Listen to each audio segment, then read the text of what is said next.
G'day, Hugh here from videsign.com.au, a design company based on the Gold Coast in Australia. Thank you for joining me. Today I thought we'd have a look at retouching portraits using Luminar and creating a cinematic portrait effect with a few of Luminar's filters. So it's pretty easy to do and it's quite fun. So let's get into Luminar and see how it's done.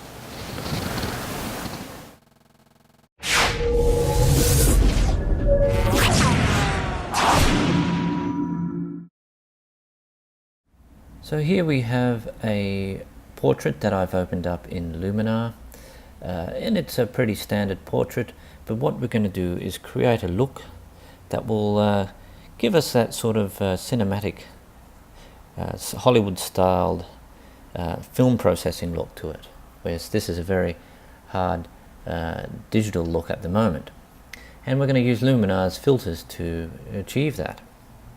So the first thing we'll do, so we've got the photo opened as a raw image, so we can add our beginning filters, which will be the raw develop on this base layer, and then we can add some adjustment layers to add different effects. So with this, I think it's a bit cold and blue at the moment, so we'll probably warm this image up a little to about 5200 in temperature, just to give it take away that blue color cast, and just warm it up a bit, and we let that process. What we can then do is it's a little bit bright, so we can bring the exposure down a little, not quite that much, just to around I'd say around there, which gives us a bit of a more contrast look. But we can actually do a bit more work on the contrast as well, so I'll just increase that to around 30 and bring it back a little, so that gives a bit more drama to the picture. So if we want to get this bleach bypass look that you get in Hollywood, we'll bring the blacks to the left to about 20 or thereabouts, and that will give us a really nice high contrast look from our original photo. Now we might want to just do a bit of work on the colors with the saturation. Probably it's quite red on the skin tone, so what we'll do is we'll add a new adjustment layer and have a look at saturation and vibrance. So I think what we'll do is we'll bring the saturation down a little bit to around 30. So it takes away some of that redness, it keeps with our dramatic look as well. But what we'll also do is we'll add in some clarity. We'll come up here to clarity and really boost this clarity right up. Give us that contrast and drama into the portrait. So we've moved along extremely well from our original to where we are right now. Obviously it's up to you how much of the effects you want to apply, but if you follow these procedures with the portrait, you can get quite an interesting look, very dramatic Hollywood style look. Now what I'd like to do is soften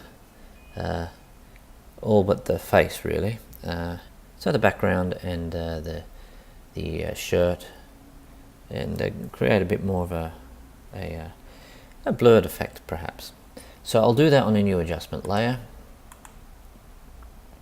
and I think what we'll have a look at is soft focus. So we want to I think I like soft focus 2. If you really bump that up, it starts to just softly blur the image, but we don't want the face to be all blurred like that. So what we can do is choose a radial mask and just draw that on, and then position it to where we want. Now I've got it inverted here, so you can either have it inside or outside the radial, but I'll keep it on the outside so that what we have on the inside remains, but the outside is blurred. So we'll just put that over the image like so, so that we can keep the face quite nice. So if we say done to that, you can now see the difference between the shot before and now the shot after. Now if we like, we could also add in a little bit of soft glow, but I wouldn't go too overboard on that, but just increase the amount of, so we've got a bit of glow, soft glow, and again we can get a radial mask, drag it onto our face, reshape it so that it's the sort of the size that we're after, position it so that it covers the main area that we want to block the glow from, and then say done.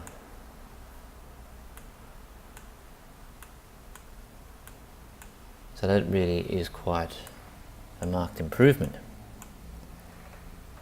Now we can keep on adding adjustment layers so that we can focus on different areas. Now with this I might just do a bit of work on the eyes, and what I'd like to do, we're on a new adjustment layer with no filters in it yet, so I'd like to add a bit of detail to the eyes to make them look a little bit sharper. So we'll go with pumping up some of these details, then grabbing a brush and painting in to the eyes to really make them sparkle with detail.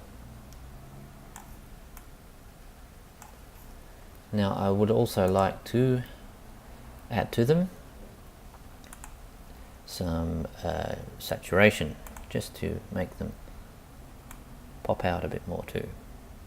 So bump up the saturation, again grab a brush and then there's paint into the eyes so that they really,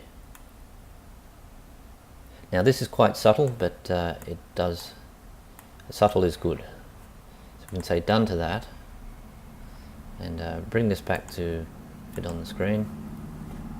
Now as I said, it's subtle, but just have a look with without this layer on, and with this layer on, those eyes look so much better. So we've gone from that to that, and that is quite a quite a cinematic sort of look, something you could see from like a movie still almost, or something that could be on a poster. It's just a way that you can work on a portrait using Luminar. I mean, you can add more layers and filters depending on what sort of extra things you'd like to add to it. So you could make it even more dramatic. But that's not really what we're after in this case. But you could do anything like that, or you could what we'll just do here, we'll delete that one. We could add a bit of the tone adjustment to it as well. It's quite nice. And you could put in a high key if you wanted to really brighten it up. It's a high key light, we won't do that now.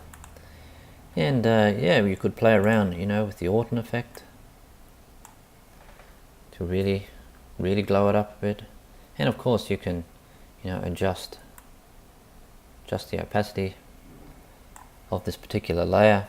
It's going to impact both, or any of the filters you have on that particular layer. But you can also